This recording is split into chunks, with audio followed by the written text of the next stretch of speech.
ראשית ברא Elohim et hashamayim ve'et haaretz. No princípio Deus criou os céus e a terra. Gênesis capítulo 1, verso 1. Essa é a primeira declaração de toda a palavra de Deus. Aqui estamos na terceira mensagem da série Doutrina, uma série de reflexões teológicas a respeito da prática da nossa fé. O tema dessa mensagem é criação, Deus faz. Para a nossa reflexão, eu quero te convidar a ler comigo o texto de Gênesis, capítulo 1, até o capítulo 2, no verso 3. O primeiro livro da Bíblia, Gênesis capítulo 1 inteiro, até o capítulo 2, verso 3. No princípio, Deus criou os céus e a terra. Era a terra sem forma e vazia. Trevas cobriam a face do abismo, e o Espírito de Deus se movia sobre a face das águas.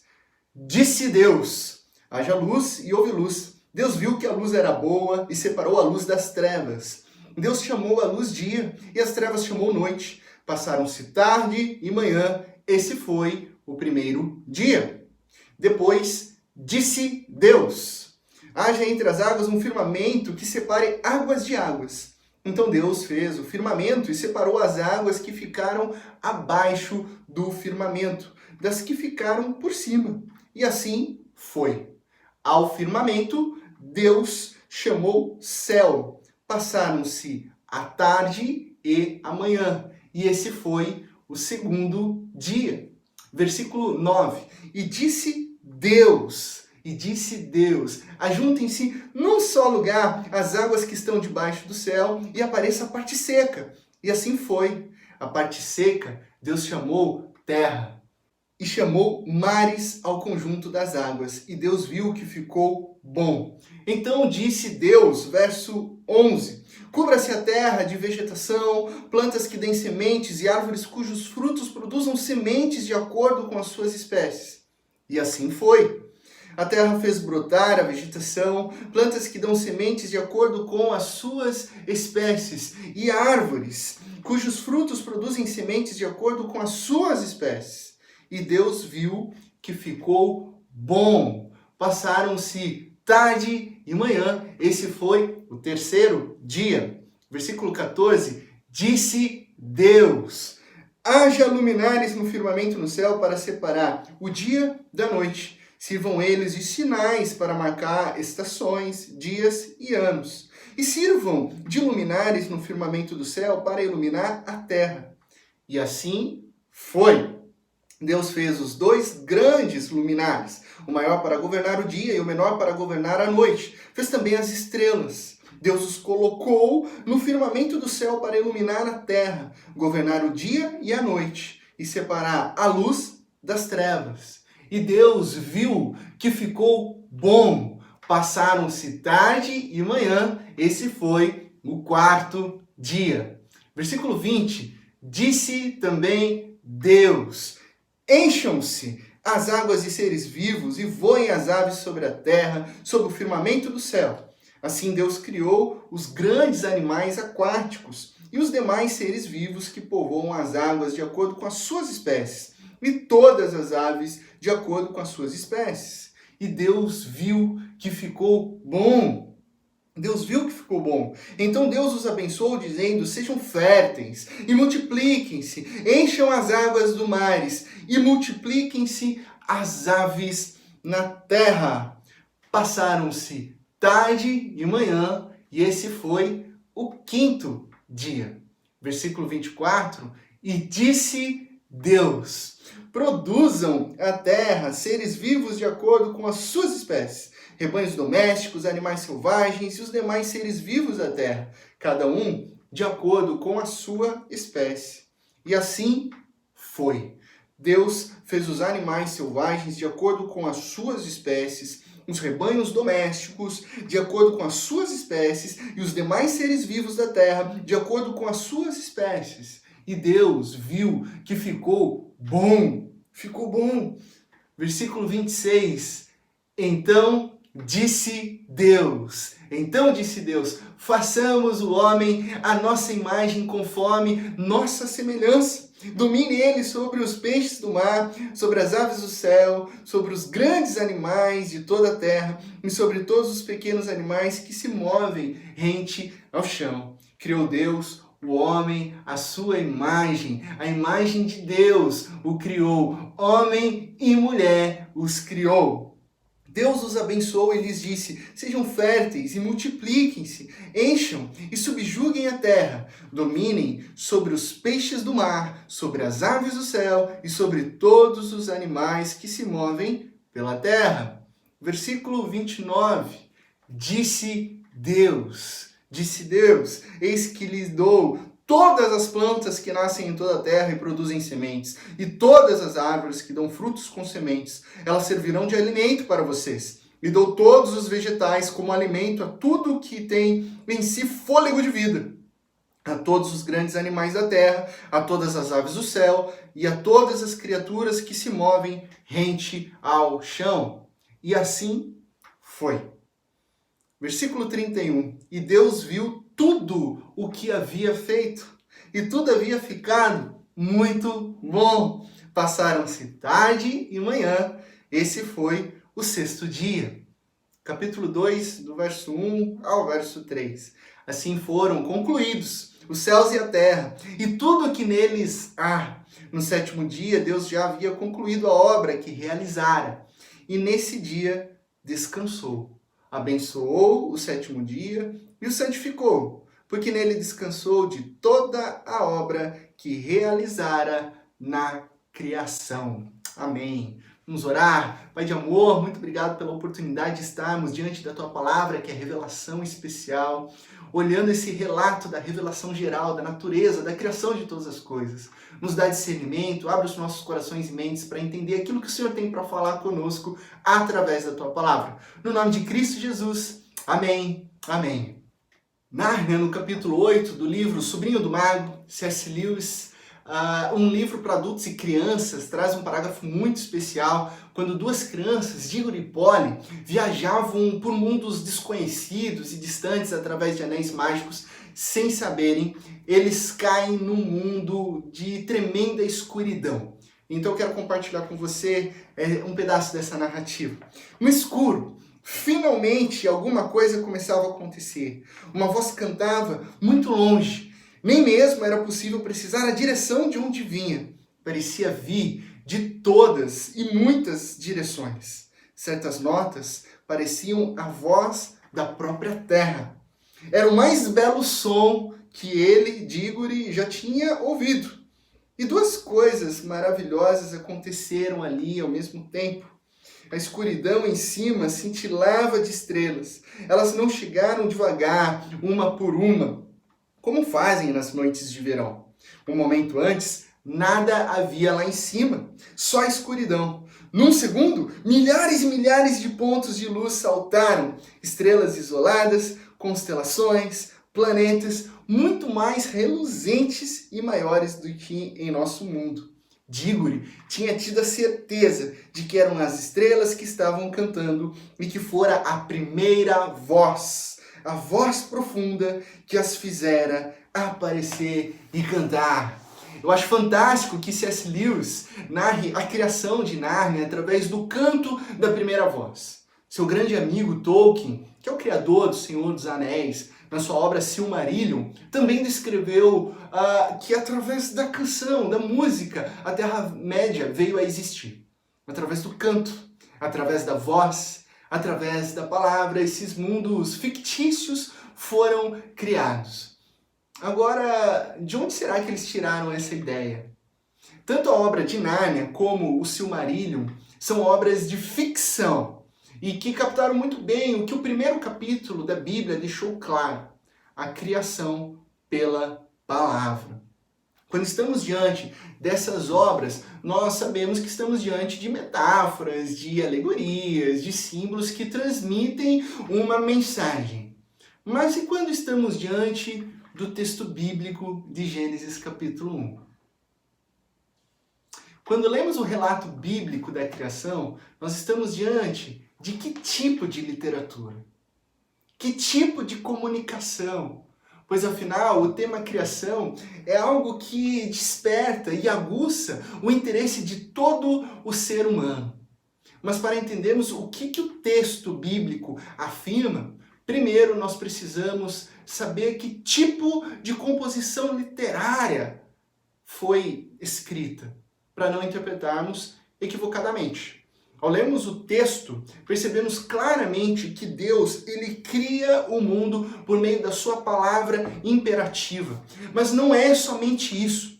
O teólogo Klaus Westermann, considerado um dos maiores biblicistas e professores do Antigo Testamento, ele declarou sobre o livro de Gênesis: a forma linguística peculiar do primeiro capítulo, a linguagem solenemente pausada, de efeito rítmico, é obtida por uma série de frases sempre iguais que entremeia todo o capítulo.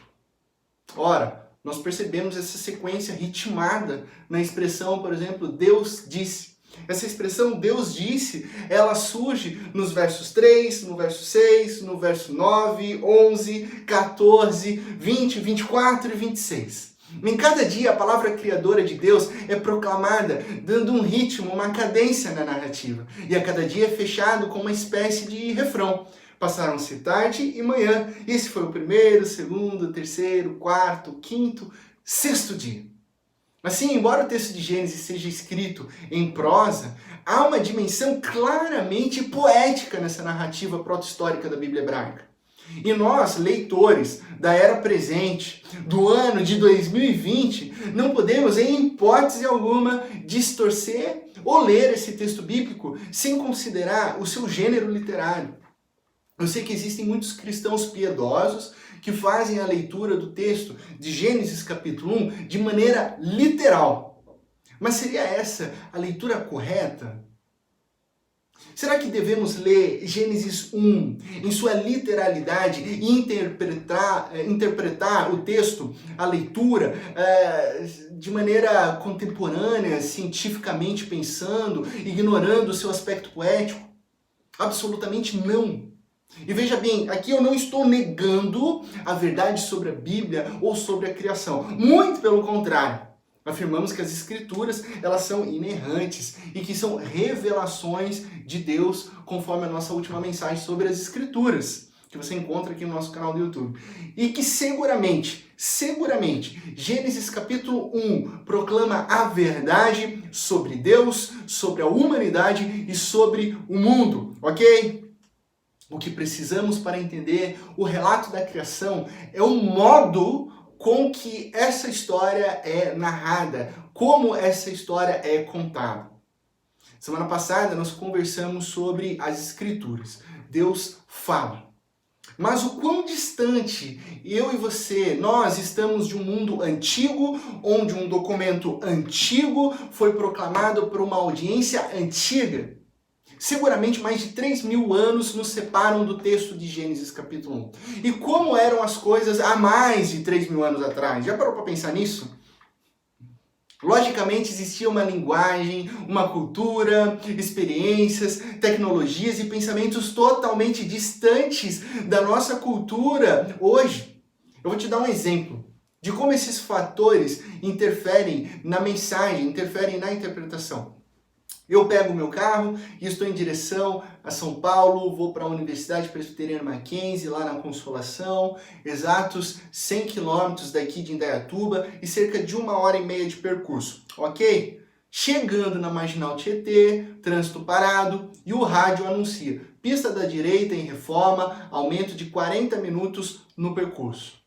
Você que está habituado e pensa, 40 minutos para rodar 10, 15 quilômetros, vou esperar, vou permanecer, que esse trânsito está só um pouquinho além do normal. Afinal, você conhece o caminho? Você já está habituado com o trânsito carregado de São Paulo? Você sabe que um desvio não valerá a pena? E a mensagem no rádio faz total sentido para você, receptor, que conhece a cultura, conhece a situação. Agora pense nesse mesmo cenário com alguém que nunca enfrentou o trânsito de São Paulo. 10 quilômetros? 40 minutos? Que absurdo! Eu vou pegar um desvio e bum! Ele demora o dobro do tempo para chegar no seu local, no seu destino. Só que a mesma informação, mas um é nativo e o outro é estrangeiro. O texto de Gênesis funciona dessa maneira. Há 3.000 anos, Deus comunicou com um público nativo, uma audiência que compartilha a mesma história, a mesma cultura, língua e experiências de vida. E quando nós lemos Gênesis hoje, eu e você somos os estrangeiros. Nós somos os leitores modernos diante de um texto antigo. E sabe qual que é o maior erro? É não respeitar que nós estamos interagindo com um texto da antiguidade, inclusive com elementos e pensamentos que são estranhos à cultura moderna hoje. Aí, o que o pessoal faz? O pessoal tenta ler Gênesis como se fosse um compêndio científico, como se o relato da criação fosse um relato científico literal e que essa era a intenção do texto. E pasmem, não era. Em Gênesis 1, a intenção de Deus não é dar uma aula de ciências e nos ensinar a origem científica de todo o universo, ok? Ele revela de fato a sua obra no mundo, mas Deus não revela como o mundo funciona cientificamente. Como nós não somos os primeiros leitores, se chegarmos ao texto a partir das nossas ideias modernas, desconsiderando seu gênero, nós estaremos diminuindo, inclusive, a autoridade da Bíblia sobre as nossas vidas. Sabe, deixe-me dar um aperitivo. Ainda que o texto ele venha a convergir, por exemplo, com algumas declarações da ciência moderna, o texto não está endossando a ciência moderna, ok? Ainda que a cosmologia do Big Bang faça sentido com o Gênesis, o texto não confere autoridade irrevogável ao Big Bang. Ok? Ou se a evolução biológica e a ortodoxia bíblica são compatíveis, não é o que o texto de Gênesis está querendo comunicar para mim e para você. Não é a intenção. O texto não pode significar aquilo que ele nunca significou. Por isso nós devemos chegar diante desse texto com muito respeito e reverência. Ele não pode significar aquilo que ele nunca significou. Gênesis capítulo 1, verso 7, por exemplo. Então Deus... Ele fez o firmamento e separou as águas que ficaram abaixo do firmamento das que ficaram por cima. E assim foi. Ao firmamento Deus chamou o céu. Passaram-se tarde e manhã, esse foi o segundo dia. Olha só que interessante. Há 3.000 anos atrás, todos no mundo antigo acreditavam que o céu era sólido, que a terra era plana e que lá no céu sólido tinham águas suspensas. Por que eles acreditavam nisso? Simples, porque quando chovia, a água descia. Simples assim. Eles não tinham o conhecimento científico que hoje uma criança do ano de 2020, de 8 anos, tem. Percebe? O lapso temporal, e nem por isso precisamos pegar o texto, forçá-lo a ser uma explicação da geografia cósmica. A Bíblia não está oferecendo uma revelação científica para mim e para você. Na verdade, ela está sendo, inclusive, silenciosa no que se refere a questões científicas. Mas, pastor, então o que o texto ele quer comunicar para nós hoje? No princípio, Deus criou os céus e a terra. É isso que o texto comunica para mim e para você. Tudo que acontece no relato bíblico tem como base a palavra criativa, a palavra imperativa de Deus. Cada nova sessão dos dias é iniciada por uma palavra de Deus. E todo o capítulo ele é desenvolvido a partir desta declaração. No princípio, Gênesis, Bereshit, no começo, no início, no princípio, e não no princípio de uma estação, não no princípio de uma era, no princípio de um ciclo ou de qualquer outra coisa, mas no começo de todas as coisas. Bereshit bara Elohim, no princípio criou Deus. Deus, no princípio, Deus criou todas as coisas. O que o texto quer comunicar é simples, é que tudo começa com Deus. É criado por Deus, é feito por Deus. Deus não é declarado no relato bíblico como um ente pensado ou imaginado por homens. Ele é alguém que age, ele é alguém que faz.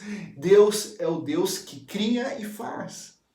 E a realidade da qual eu e você estamos inseridos, essa realidade, tempo e espaço, só existe porque Deus, o Criador, faz. No princípio, Deus criou os céus e a terra. Versículo 2, era a terra sem forma e vazia, trevas cobriam a face do abismo, e o Espírito de Deus, ele se movia sobre a face das águas. Deus, ele traz a existência, Deus, ele cria, Deus, ele faz, o que expressa a transição entre a não existência para a existência. Se a criação é a transição da não existência para aquilo que existe, então é só observarmos a situação inicial para entendermos o significado da não existência. Na verdade, seria fácil. Só que aí o verso 2 nos informa que a terra era sem forma e vazia. Ela era um caos. Mas ao mesmo tempo, tinha terra, tinha água. E tinha o Espírito de Deus. Como assim antes da criação tinha terra e tinha água? A nossa cultura, ela é rigorosamente materialista. E a nossa ontologia é naturalmente material por causa da pós-modernidade, da modernidade na qual a gente é inserido. Nossa epistemologia tem um rigor científico e aí nós queremos chegar ao texto bíblico meio que procurando esse rigor material. Mas pastor, se a lógica é criar o material, antes da criação não tinha que ter nada, ué. Se a lógica é criar o material, antes não poderia ter material. Mas na cultura antiga, quem disse que existência é uma categoria material? Quem disse? Em relatos cosmológicos egípcios, desertos e mares são descritos, e são considerados como não existentes. E são materiais. Textos sumérios e babilônicos descrevem a terra desabitada como a negação da existência. E é material. E agora? Era a terra sem forma e vazia. Trevas cobriam a face do abismo e o Espírito de Deus se movia sobre a face das águas. O Espírito de Deus pairava sobre as águas. A ação divina está pronta, preparada para começar. Mas começar o quê, pastor? Começar a criação. Breshit. Bará. Pôr em ordem. Existir é pôr em ordem. É a transição do caos para o que é funcional, para um sistema ordenado. Isso é trazer a existência de acordo com a literatura antiga. Em nosso mundo moderno, esperamos a criação da materialidade, mas o relato de Gênesis, os seus atos criativos, não são materialistas por natureza, nem podem ser explicados pela ciência, seja para afirmar ou seja para negar. Está em outra camada. Antes de Deus falar, havia apenas trevas e caos. Agora, com a expressão da palavra divina, há então ordem, há criação, há excelência. Por isso, de novo eu afirmo, Gênesis não é um livro científico. E olha que eu amo debater, eu amo conversar sobre as mais diversas perspectivas da criação.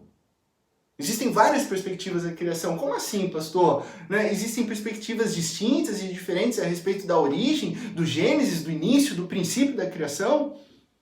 Sim, e dentro da perspectiva cristã, que leva a sério as Escrituras como fonte de revelação de Deus, eu posso citar para você 4 visões a respeito do início de todas as coisas.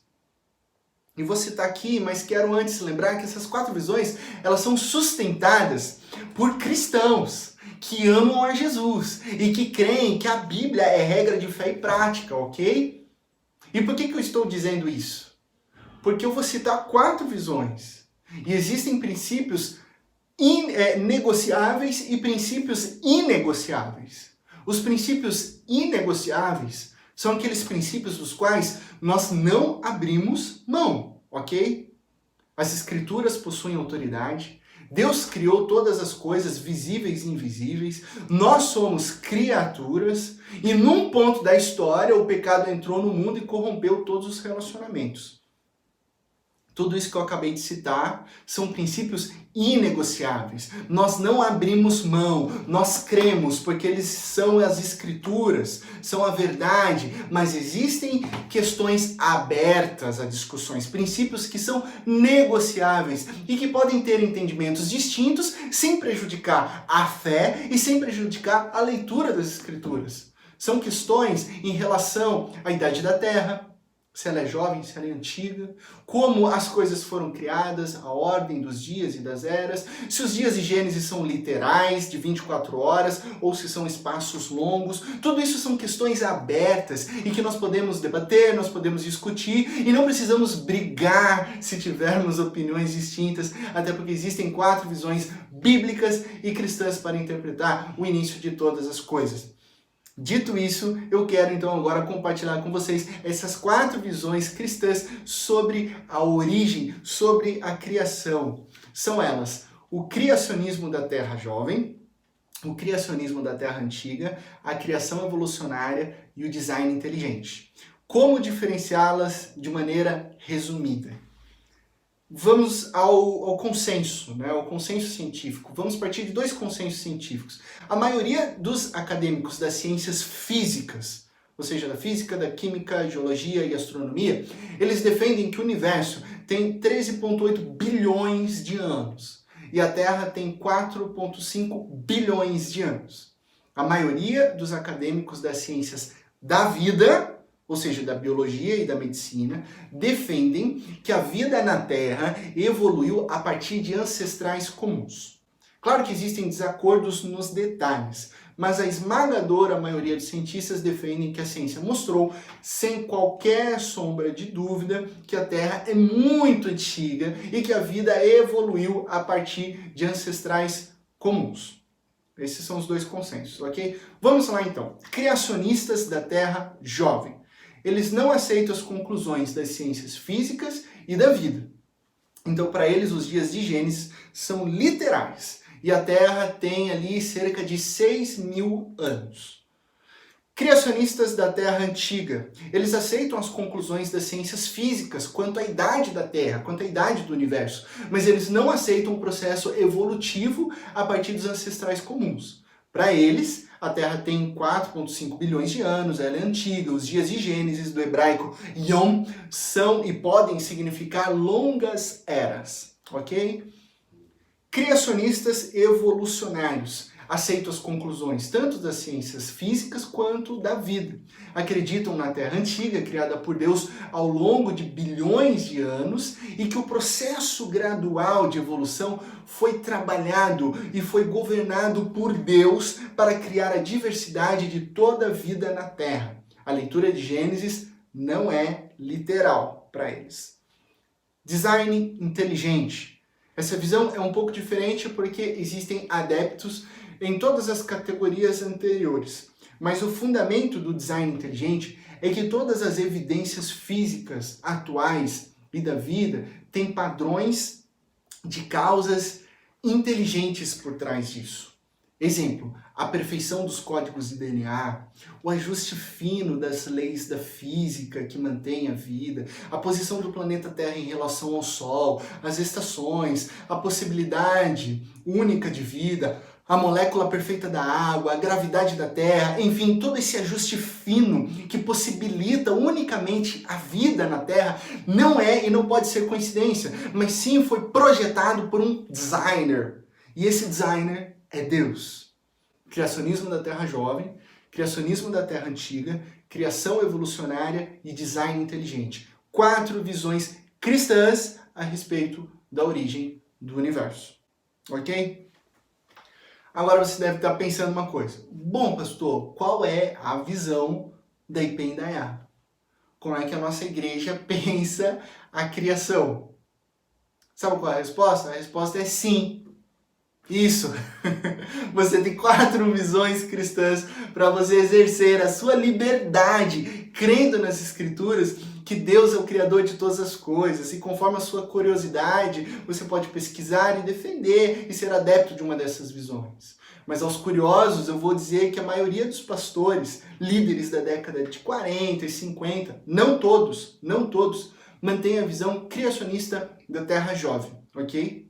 Boa parte dos pastores hoje sustentam a visão do criacionismo da Terra antiga, mas rejeitando o processo biológico evolutivo. A nossa Universidade Presbiteriana Mackenzie, através do Discover Mackenzie, defende claramente o design inteligente. Então, pastores como Davi Charles Gomes, Augustus Nicodemos, Franklin Ferreira, sustentam essa visão do design inteligente. E hoje temos também uma parcela considerável de grandes teólogos que defendem a visão criacionista evolucionária, como N.T. Wright, John Walton, Tim Keller, sendo que C.S. Lewis e John Stott também defendiam essa visão. Ah, mas pastor, e você? Sempre alguém me pergunta isso daí, né? Então, eu já vou logo responder, para tirar qualquer dúvida. Durante o tempo em que eu estudei no Seminário Presbiteriano do Sul, eu desenvolvi uma parte considerável da leitura sobre o tema da criação, pois eu escrevi o meu trabalho de conclusão de curso a respeito da criação. E nesse momento da minha vida eu era adepto da visão do design inteligente, com um background da Terra Antiga, ok? Sempre defendi a visão da Terra Antiga pelos estudos exegéticos do texto de Gênesis capítulo 1. Mas ao longo do tempo e dos meus estudos, com a minha dissertação no Mackenzie, cujo tema foi a narrativa proto-histórica da Bíblia hebraica, o relato da criação em Gênesis capítulo 1, eu passei então a sustentar a visão criacionista evolucionária. Portanto, para mim, hoje, a evolução é real e a Bíblia é verdadeira, ok? A Bíblia é verdadeira. Deus criou todas as coisas e Ele sustenta o universo. Às vezes eu acabo até sendo acusado de ser deísta por ser adepto da criação evolucionária. As pessoas perguntam, pastor, mas e os milagres? Então você não acredita nos milagres? Na criação evolucionária, Deus está ausente, Deus está distante, Ele abandonou a criação? Não! Muito pelo contrário, eu creio que Deus está operando diariamente pelos processos naturais e sustentando toda a existência de toda a matéria e mecanismos eternamente.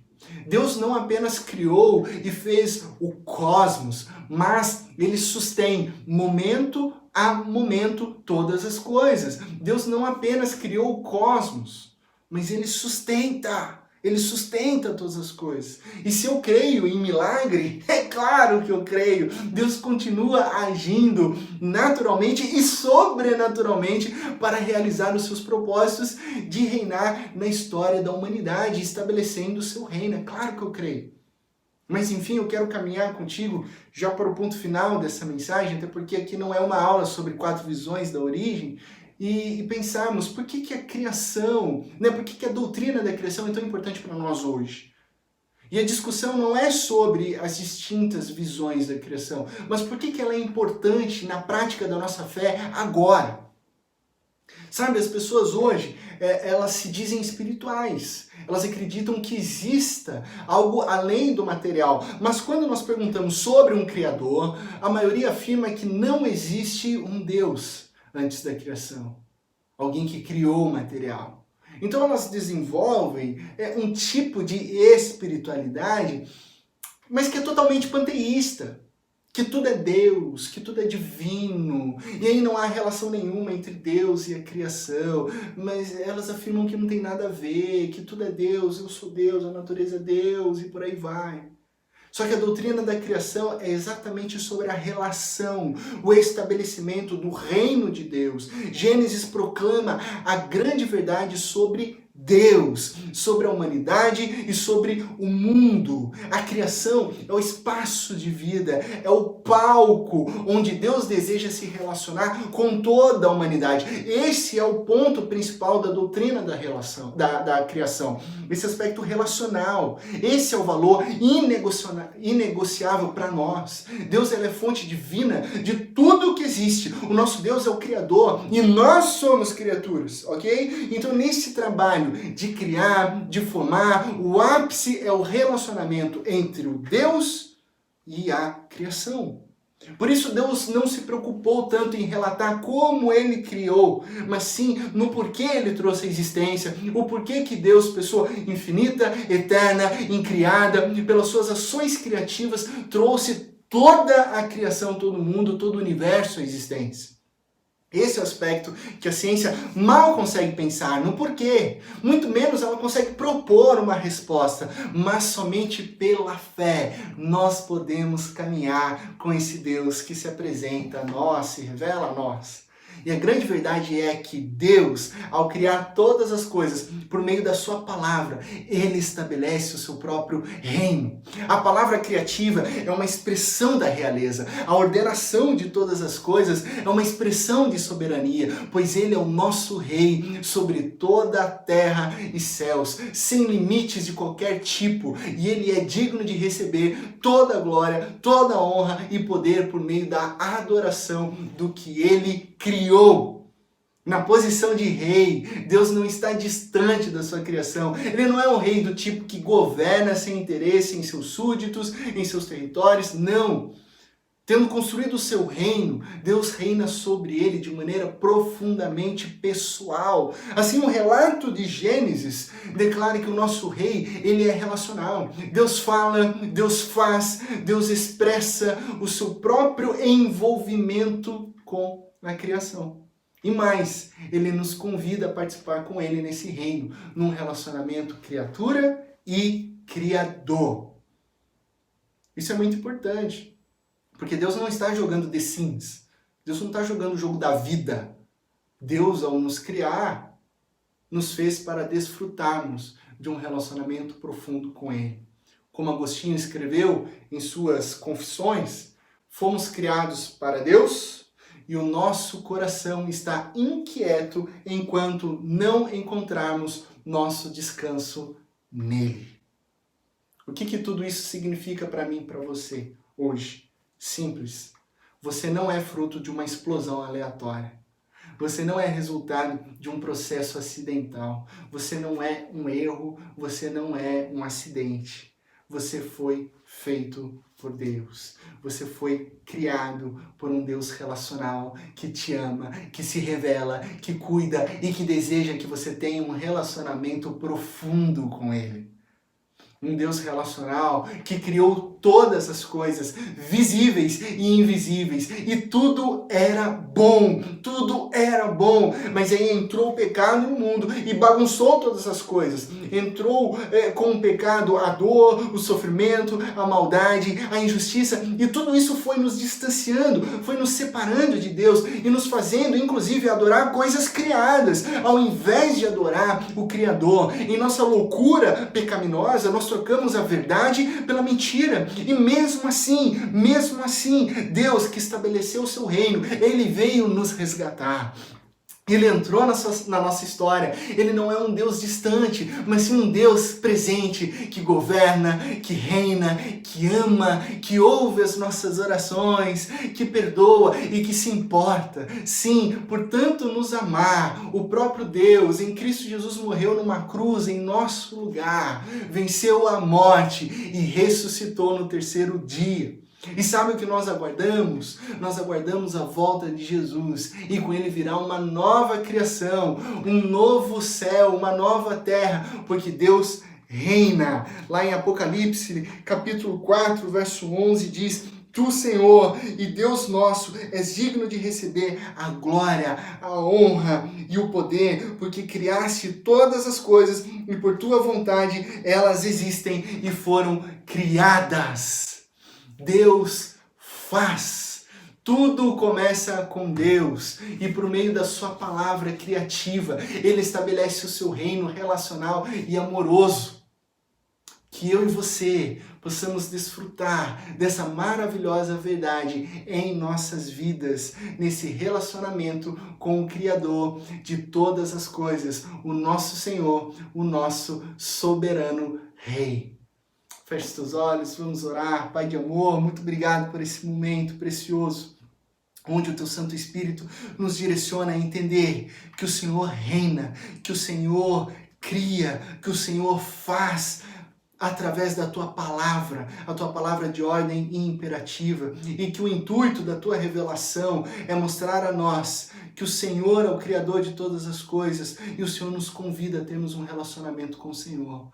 Muito obrigado, Pai, porque o Senhor é o início de todas as coisas, o Senhor é o fim, o Senhor é eterno, o Senhor é a palavra incriada que sempre está. No passado está, hoje está e no futuro está. Nós te adoramos, nós cremos que o Senhor é o Criador de todas as coisas e as nossas vidas caminham seguras no Senhor, no seu caráter relacional. Que o Senhor continue cuidando das nossas vidas, sustentando as nossas vidas até aquele glorioso dia em que Cristo Jesus voltará para nos buscar, estabelecendo o seu reino pelos novos céus e a nova terra. É no nome de Cristo Jesus que nós oramos. Amém, amém e amém. Uma ótima semana para você, que o nosso Deus continue sustentando as nossas vidas e as nossas famílias. Ele reina, Ele cria, Ele faz através da sua palavra poderosa. Que Deus te abençoe na mais absoluta certeza de que em Cristo Jesus todas as coisas ficarão bem.